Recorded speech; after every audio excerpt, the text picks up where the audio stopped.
Students, आज हम लोग कक्षा 12वीं में आगे देखेंगे एल्डिहाइड और कीटोन वाले चैप्टर में आगे विविध अभिक्रियाएं या फिर उसी को बोला जाता है मिससेलेनियस रिएक्शंस।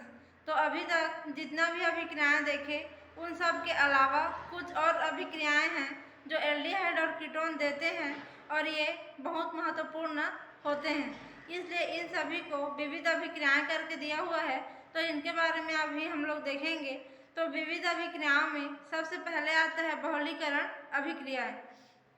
तो जो बहुलीकरण अभिक्रिया है उसमें क्या होगा, कोई सा भी एल्डिहाइड या फिर कीटोन का एक अणु के रूप में पाया जाता है, लेकिन जब एक से अधिक अणु आपस में बंध बना करके बहुलक के रूप में पाए जाएंगे तो वह जो अभिक्रिया होती है वह बहुलीकरण अभिक्रिया होगा और जो प्रोडक्ट बनेगा वह बहुलक कहलाता है और जो अणु रिएक्टेंट के रूप में लिए जाएंगे वे कहलाएंगे एकलक। तो एकलक से बहुलक का निर्माण होगा बहुलीकरण अभिक्रिया में और यहाँ पे एल्डिहाइड या फिर कीटोन इन दोनों को एकलक के रूप में उपयोग करेंगे और उनका बहुलक प्रोडक्ट के रूप में मिलेगा। तो जो बहुलीकरण अभिक्रिया है इसमें सबसे पहले देखते हैं तो जो फॉर्मेल्डिहाइड रहता है उसका जलीय विलयन को शुष्कीकरण तक वाष्प करते हैं। माने जो फॉर्मेल्डिहाइड लेंगे उसका जलीय विलयन को वाष्पित करेंगे, वह वाष्प बन के शुष्क रूप में ड्राई रूप में बचेगा, फिर एक सफेद रंग का क्रिस्टल प्राप्त होता है। तो उस क्रिस्टल में ताजा वाला सुगंध आता है, तो सुगंध वाला यौगिक प्राप्त होता है और जो शुष्क करने से जो सूखा वाला फॉर्मेल्डिहाइड का बहुलक बनेगा उसका नाम रहता है पैरा फॉर्मेल्डिहाइड। तो बहुलीकरण की क्रिया में फॉर्मेल्डिहाइड को गर्म करेंगे तो वाष्प बन के उसका जितना लिक्विड फॉर्म रहेगा उड़ जाता है और शुष्क रूप में जो क्रिस्टल बनता है सफेद रंग का उसका नाम रहता है पैरा फॉर्मेल्डिहाइड। तो फॉर्मेल्डिहाइड से बनेगा पैरा फॉर्मेल्डिहाइड।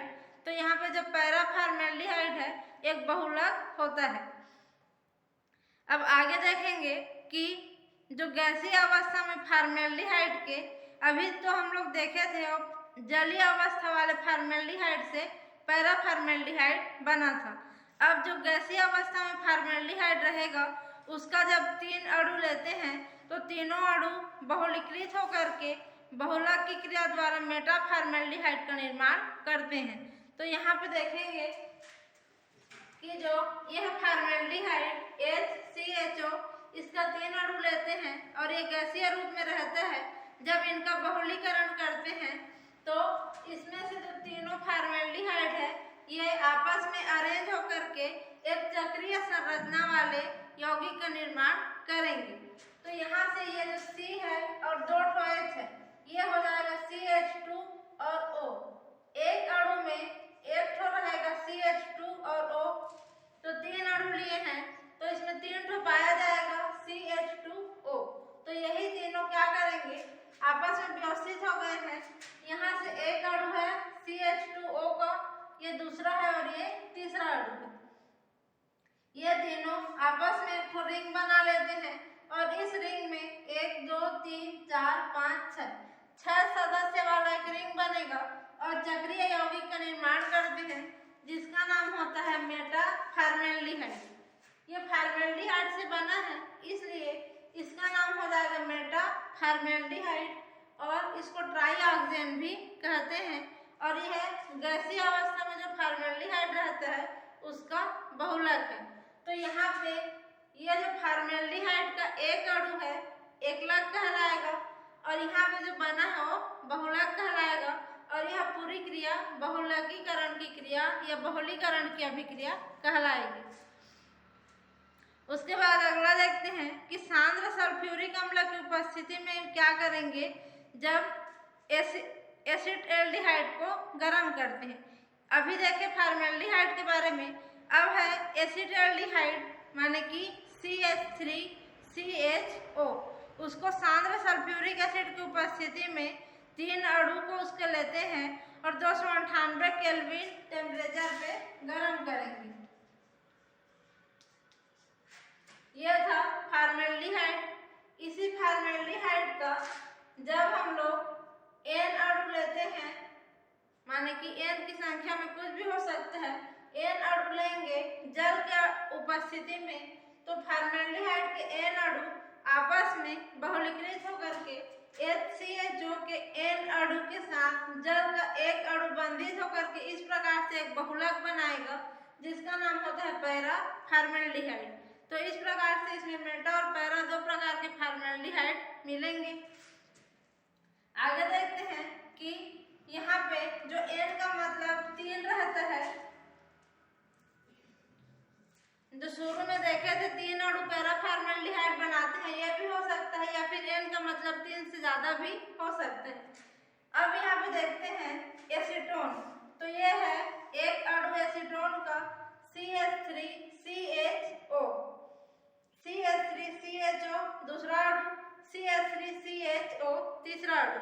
तो एसीटोन का 3 अणु यहाँ पे लेते हैं, तो यह तीनों अणु में O और C के बीच जो डबल बंध रहता है वो यहाँ आ जाएगा, जिससे इन दोनों के बीच में इस ऑक्सीजन और इसके बीच में ये वाला बंध बनेगा।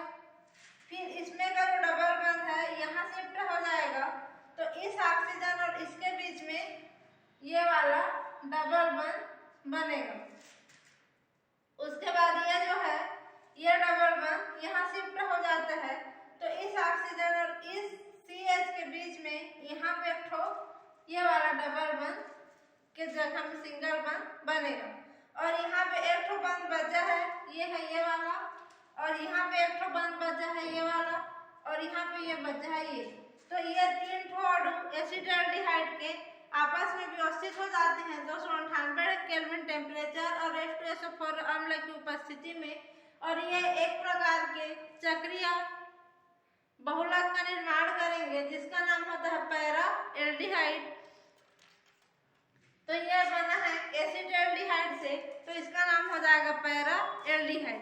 तो इस प्रकार से बहुलीकरण अभिक्रिया पाई जाती है जब जो एल्डिहाइड है एसिटाल्डिहाइड, इसका 4 अणु लेंगे, तो 4 अणु लेते हैं तो इसका चारों अणु आपस में व्यवस्थित हो जाते हैं और एक प्रकार से चक्रीय संरचना का निर्माण करेंगे, और यह भी H2SO4 की उपस्थिति में होता है, लेकिन यहाँ पे 0 डिग्री सेंटीग्रेड पे यह अभिक्रिया पाई जाएगी।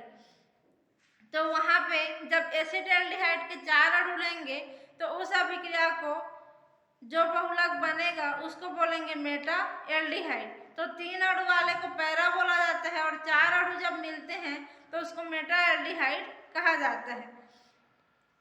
उसके बाद आगे है जब एसीटोन का जो अणु है माने कि CH3CO CH3, एसीटोन का 2 अणु लेते हैं और HCl की उपस्थिति में जब इसको अभिक्रिया कराते हैं तो एसीटोन के 3 अणु आपस में मिल जाते हैं और वहाँ पे फोरॉन का निर्माण करेंगे।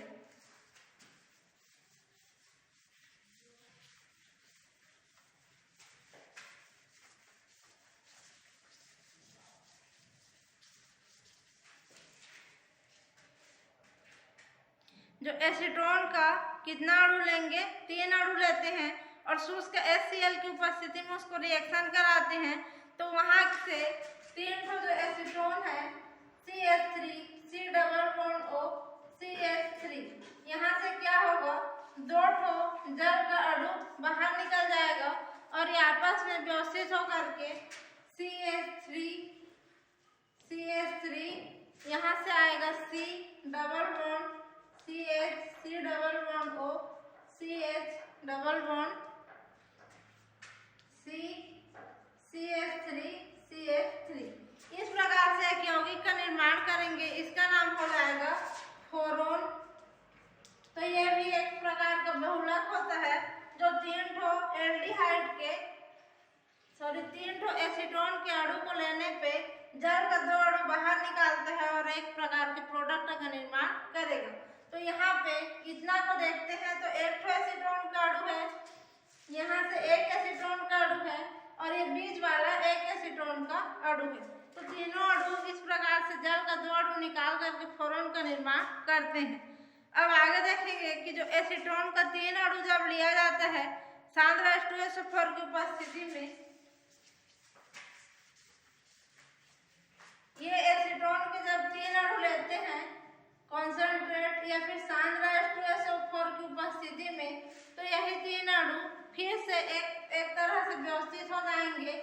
इस प्रकार से बेंजीन रिंग का निर्माण करेंगे और यह CH3 CH3 CH3 इस प्रकार से एक प्रोडक्ट देंगे।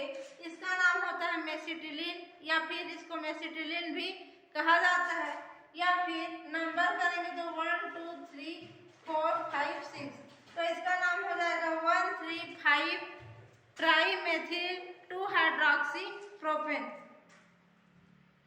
1,3,5 ट्राईमेथिल बेंजीन। इसका नाम होगा 1,3,5 ट्राईमेथिल बेंजीन। तो ये एसीटोन के 3 अणु को जब कॉन्सेंट्रेट H2SO4 की उपस्थिति में रिएक्शन कराते हैं तो इसका निर्माण होता है। आगे है क्लोरोफॉर्म से अभिक्रिया। तो जब एसीटोन के अणु को क्लोरोफॉर्म के साथ रिएक्शन कराते हैं, यह है एसीटोन CH3 डबल बॉन्ड को एसीटोन के अणु को क्लोरोफॉर्म के साथ रिएक्शन कराएंगे, माने कि CH3 के साथ रिएक्शन कराते हैं और यह जो अभिक्रिया है सोडियम हाइड्रोक्साइड की उपस्थिति में होती है। तो यहाँ पे क्या होगा, यह जो CH3 इस कार्बन से जुड़ा हुआ है, यहाँ पे यह जो कार्बन है यहाँ का C और CCl3 इस प्रकार से ये C और Cl3 ऊपर एक बंध में जुड़ जाएगा। यहाँ के 2 बंध ओपन हो जाएंगे और एक बंध पे ये जो O है और ये हाइड्रोजन है, ये दोनों यहाँ पे जुड़ेंगे। तो इस प्रकार से एक प्रोडक्ट का निर्माण होगा। इसका नाम हो जाता है एसीटोन प्लस क्लोरोफॉर्म से बना है तो इसको क्लोरीटोन कहा जाता है। तो इस प्रकार से इसमें भी बहुलीकरण की अभिक्रिया होगी जो एसीटोन और क्लोरोफॉर्म के मिलने से बहुलक बनाएगा। आगे देखते हैं हैलोजनीकरण की अभिक्रिया। तो जो हैलोजनीकरण की अभिक्रिया है उसमें एल्डिहाइड के साथ हैलोजन का रिएक्शन कराते हैं। यह CHO CH3 एल्डिहाइड है, इसके साथ जब Cl2 का रिएक्शन कराएंगे हैलोजन का तो इसमें का जो 3 हाइड्रोजन है, एक हाइड्रोजन माइनस हो जाएगा और एक तो Cl वहाँ पे प्लस होकर के जुड़ेगा। तो इसका सूत्र हो जाएगा CH2, एक हाइड्रोजन निकल गया और एक Cl जुड़ेगा तो Cl और ये हो जाएगा CHO। तो मोनोक्लोरो एसिटल्डिहाइड का निर्माण होता है। या फिर इस CH3 से ये जुड़ा हुआ अल्फा कार्बन है तो इसको अल्फा क्लोरो एसिटल्डिहाइड भी बोल सकते हैं। उसके बाद देखते हैं अगर यहाँ पे क्लोरीन की जगह पे कोई और हैलोजन रहता है जैसे फ्लोरीन, आयोडीन, ब्रोमीन, तो उसके O यहाँ पे आकर के जुड़ जाता और यहाँ पे हैलो प्रोडक्ट का निर्माण हो जाता। उसके बाद आगे देखते हैं कि इसमें वही जो बना हुआ था CH2 Cl CHO, इसी में एक और क्लोरीन के अणु का रिएक्शन कराते हैं तो यहाँ का एक हाइड्रोजन फिर से माइनस हो जाएगा और एक क्लोरीन जुड़ जाएगा। तो ये क्या हो जाएगा, CH होगा, एक हाइड्रोजन निकल जाएगा तो और पहले से तो Cl था और एक Cl और जुड़ेगा। तो इस प्रकार से CHO का निर्माण होगा। अब इसी को फिर से Cl2 के साथ रिएक्शन कराते हैं तो ये जो हाइड्रोजन बचा था ये भी यहाँ से माइनस हो जाएगा और एक क्लोरीन प्लस Cl के रूप में यहाँ पे जुड़ेगा। तो इसका सूत्र फिर क्या हो जाएगा, Cl 3 तो Cl जुड़ जाएगा, 3 हाइड्रोजन था उसके जगह में और यहाँ पे CHO आएगा तो ये हो जाएगा CCl3 CHO। तो जो एसीटोन था उसमें से हैलोजनीकरण के बाद CH3 CHO इसकी जगह में 3 हाइड्रोजन की जगह में 3 क्लोरीन वाला एक प्रोडक्ट बनता है जिसका नाम है क्लोरल या फिर इसको क्लोरल ही कहा जाता है। उसके बाद आता है इलेक्ट्रोफिलिक प्रतिस्थापन अभिक्रिया। तो जो इलेक्ट्रोफिलिक प्रतिस्थापन अभिक्रिया है उसमें एल्डिहाइड और कीटोन में एरोमेटिक रिंग वाला जो यौगिक रहेगा उसमें यह अभिक्रिया होता है। तो कोई सा भी इलेक्ट्रोफाइल आएगा और वहां पर आकर के अटैक करेगा। तो पहला देखते हैं इसमें हैलोजनीकरण की अभिक्रिया। तो ये एक बेंजीन रिंग है जिसमें CHO ग्रुप जुड़ा हुआ है, तो ये कहलाएगा बेंजल्डिहाइड। इसको जब हैलोजनीकरण कराते हैं तो क्लोरीन से रिएक्शन कराएंगे तो क्लोरीनीकरण कहलाएगा, और ये जो रिएक्शन है कम टेम्परेचर पे कराया जाता है। इसमें देखते हैं तो यहाँ का जो H है CH, ये वाला H बाहर निकल जाएगा और यहाँ का एक क्लोरीन इसमें जाके जुड़ जाएगा। तो यहाँ का H और इसमें का Cl HCl बन के बाहर निकलेंगे और एक क्लोरीन यहाँ जुड़ता है, तो ये हो जाएगा CO और क्लोरीन जुड़ेगा तो Cl। इस प्रकार से इसमें ये बेंजाइल क्लोराइड का निर्माण होगा। अगर हम लोग देखेंगे कि यहाँ पे जो एल्डिहाइड है इसकी जगह में क्या रहेगा, COCH3। ये कीटोन है क्योंकि एल्किल है और एरिल है और CO ग्रुप है। अगर इसके साथ सेम रिएक्शन कराते हैं तो ये जो CH3 है इसमें का एक हाइड्रोजन बाहर निकल करके ये हो जाएगा CH2 और एक क्लोरीन जुड़ेगा, तो इस प्रकार से प्रोडक्ट का निर्माण होता है। तो ये भी कहलाएगा हैलोजनीकरण अभिक्रिया एरोमेटिक कीटोन का।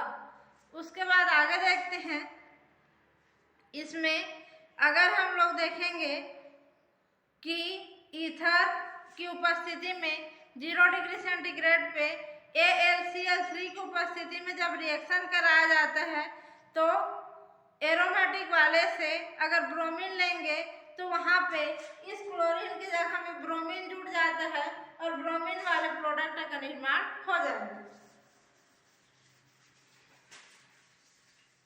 आगे है कि जब ब्रोमीन का कम मात्रा में लेते हैं तो अभी देखें जैसे क्लोरीन बना था वैसे ब्रोमीन वाला प्रोडक्ट बनेगा, लेकिन जब ज़्यादा मात्रा में लेते हैं इसी रिंग में COCH3 प्लस क्लोरीन की जगह में लेंगे ब्रोमीन और यहाँ पे AlCl3 की उपस्थिति रहेगा और ये जो AlCl3 है वो सूखा रहता है, निर्जल AlCl3, और अधिक मात्रा में इसको लिया जाता है।